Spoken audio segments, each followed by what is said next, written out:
ಶ್ರೇಯಸ್ ಪಟೇಲ್ ಅವರಿಗೆ ಹೆಚ್ಚಿನ ಮತ ಕೊಡ್ಬೋದು ಅಂತ ನಮ್ಮ ಅನಿಸಿಕೆ. ಕಾಂಗ್ರೆಸ್ ಸರ್ಕಾರ ಬಂದಿದ್ದರಿಂದ ಯಂಗ್ಸ್ರು ಮಕ್ಕಳು ಆರಾಮಾಗಿ ಓಡಾಡ್ಕೊಂಡು 2,000 ದುಡ್ಡು ತಗೊಂಡು ಮುದುಕರು ಮೋಟ್ರು ಎಲ್ಲ ಆರಾಮಿದ್ದು ಜೀವನ ಮಾಡ್ತಾಯಿದ್ದಾರೆ. ಹೆಚ್ಚಿನ ಅಂಶ 99 ಭಾಗ 199 ಭಾಗನಾಗಿಂದ 101% ಶ್ರೇಯಸ್ ಪಟೇಲ್ ಅವ್ರು ಗೆಲ್ತಾರೆ. ಯಾಕೆ ಅಂದರೆ ಅವರು ಪುಟ್ಸ್ವಾಮಿಗೌಡರು ಕಾಲದಲ್ಲಿ ಭಾಳ ಕೆಲಸ ಮಾಡಿದ್ದಾರೆ. ಆಮೇಲೆ ಪಾಪ ಅವ್ರ ತಾಯಿ ಅವರು ಸೊಸೆ 2 ಸರಿ ಸೋಲು, ಮಗ 1 ಸರಿ ಸೋಲು, ಇವೆಲ್ಲ ಹಾಸನ ಜನತೆ ಅವ್ರ ಮೇಲೆ ಅನುಕಂಪ ಹುಟ್ಟಿ ಈ ಸರಿ ಈ ಬಾರಿ ಶ್ರೇಯಸ್ ಅವ್ರಿಗೆ ಮತ ಹಾಕಬೇಕು ಅಂತೇಳಿ ಎಲ್ಲ ಜನಗಳು ಸಾರ್ವಜನಿಕ ಜೀವನದೊಳಗೆ ನಾವಿದ್ದೀವಿ.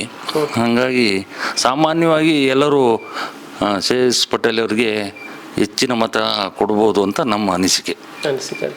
ಯಾಕೆ ಪ್ರಜ್ವಲ್ ರೇವಣ್ಣ ಈ ಸಲ ಯಾಕೆ ಬೇಡ ಅಂತೀರಿ? ಹಂಗಾದ್ರೆ ಪ್ರಜ್ವಲ್ ರೇವಣ್ಣ ಅವರು ಬೇಡ ಅನ್ನೋದಕ್ಕಿಂತನೂ ಇವರು ಶ್ರೇಯಸ್ ಪಟೇಲ್ ಭಾಳ ಉತ್ತಮ ವ್ಯಕ್ತಿತ್ವವುಳ್ಳ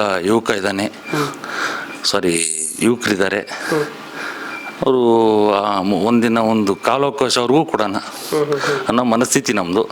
ಆಮೇಲೆ ಎಲ್ಲರೂ 99 ಭಾಗ ಇವತ್ತಿನ ಬೇಲೂರು ಕ್ಷೇತ್ರದಲ್ಲೂ ಅಷ್ಟೇ ನಮ್ಮ ನಾಯಕರಾದಂಥ ರಾಜಶೇಖರ್ ಅವರಿದ್ದಾರೆ.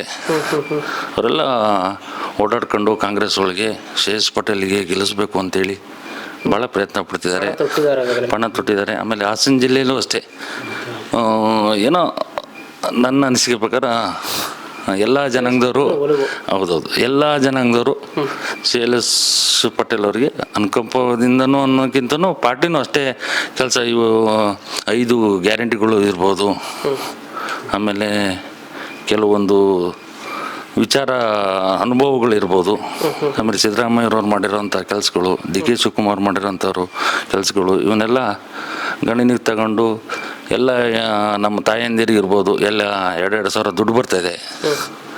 ಆ 2,000 ದುಡ್ಡು ಬರ್ತಾ ಇರೋದ್ರಿಂದ ಇವತ್ತು ಸಾಮಾನ್ಯ ಬಡ ಕುಟುಂಬದವರು ಆ 2,000 ದುಡ್ಡು ತಗೊಂಡು ತಿಂಡೆಲ್ಲ ಜೀವನ ಮಾಡೋರಿದ್ದಾರೆ. ಬಡವ್ರ ಪಕ್ಷ ಅಂದರೆ ಕಾಂಗ್ರೆಸ್ ಪಕ್ಷ. ನಾವೇನೋ ಮಾತಾಡ್ಬೋದು, ಆದರೆ ಅದು 2,000 ಇವತ್ತು ಬಡವ್ರಿಗೆ ದೊಡ್ಡದೇ ಸರ್. ಅದು ಆ 2,000ದಲ್ಲಿ ಒಂದು ಕುಟುಂಬ ಜೀವನ ನಡೀತಿದೆ, ಹೌದಲ್ವಾ? ಆ ವಿಚಾರವಾಗಿ ಅವನ್ನೆಲ್ಲ ಪರಿಗಣನೆಗೆ ತಗೊಂಡು ನಾವು ಕಾಂಗ್ರೆಸ್ ಪರವಾಗಿ ಕೆಲಸ ಮಾಡ್ತಿದ್ವಿ. ಮೊದಲು ಕಾಂಗ್ರೆಸ್ ಪರವಾಗಿ ಕೆಲಸ ಮಾಡ್ತೀವಿ. ಅಂದರೆ 100% ಭಾಗ ಗೆಲ್ತಾರೆ.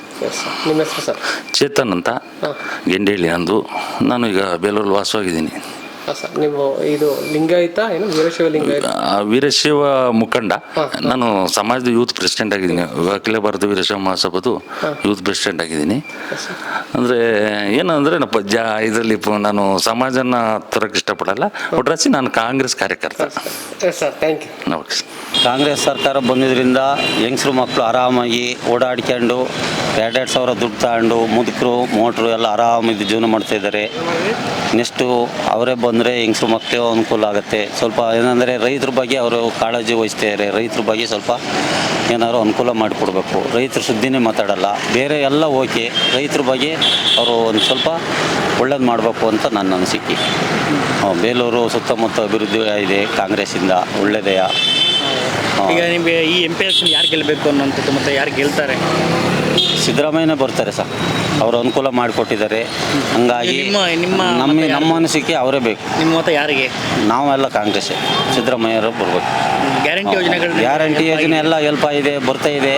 ಆದರೆ ಅವ್ರಿಗೆ ಮನವಿ ಮಾಡ್ಕೊಳ್ಳೋದೇನೆಂದರೆ ರೈತರ ಬಗ್ಗೆ ಒಂದು ಸ್ವಲ್ಪನೂ ಮಾತಾಡಲ್ಲ. ರೈತರಿಗೆ ಅನುಕೂಲ ಮಾಡಿಕೊಟ್ರೆ ಅವ್ರು ಇನ್ನೂ ಗ್ಯಾರಂಟಿ 100ಕ್ಕೆ 100 ಗ್ಯಾರಂಟಿ ಬರ್ತಾರೆ. ಮತ್ತು ಶ್ರೇಯಸ್ ಪಟೇಲ್ ಗೆಲ್ಲುವಂಥ ಚಾನ್ಸ್ ಇದೆಯಾ?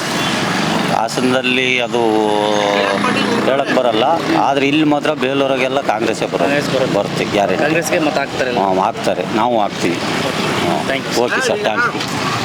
ಕಾಂಗ್ರೆಸ್ಸಿಂದ ಶ್ರೇಯಸ್ ಪಟೇಲ್ ನಿಂತವ್ರೆ, BJP JDS ಇಂದ ಇದು ಪ್ರಜ್ವಲ್ ರೇವಣ್ಣ ನಿಂತವ್ರೆ. ಯಾರು ಗೆಲ್ಲೋ ಅಂತರ ತರ್ಬೋದಿಲ್ಲ?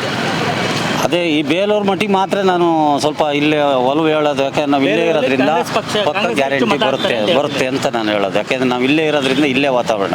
ಕಾಂಗ್ರೆಸ್ಗೆ ಗ್ಯಾರಂಟಿ ಗ್ಯಾರಂಟಿ ಯೋಜನೆ ಆಯಿತು. ಮೋದಿ ಆಡಳಿತ 10 ವರ್ಷ ಆಡಳಿತ ನಡೆಸೋರಲ್ಲ, ಏನು ಇಷ್ಟ ಆಯ್ತು ಏನು ಇಷ್ಟ ಆಗಿಲ್ಲ? ಮೋದಿ ಇಷ್ಟನೇ, ಆದರೆ ಈ ಥರ ಎಲ್ಲ ಸೌಕರ್ಯ ಮಾಡಿಕೊಟ್ರಲ್ಲ ಯಂಗ್ಸ್ರು ಮಕ್ಕಳಿಗೆಲ್ಲ. ಆಮೇಲೆ ಬಡವರದ್ದು ಪಕ್ಷ ಇದು, ಬಡವರಿಗೆ ಅನುಕೂಲತೆ ನಡೀತಾ ಇದೆ. ಅದು ಕಾಂಗ್ರೆಸ್ ಕಾಂಗ್ರೆಸ್ಸಿಂದ ಕಾಂಗ್ರೆಸ್ ಬರಬೇಕು. ಬರಬೇಕು ಅಂತ ನಮ್ಮ ಅನಿಸಿಕೆ. Okay okay sir.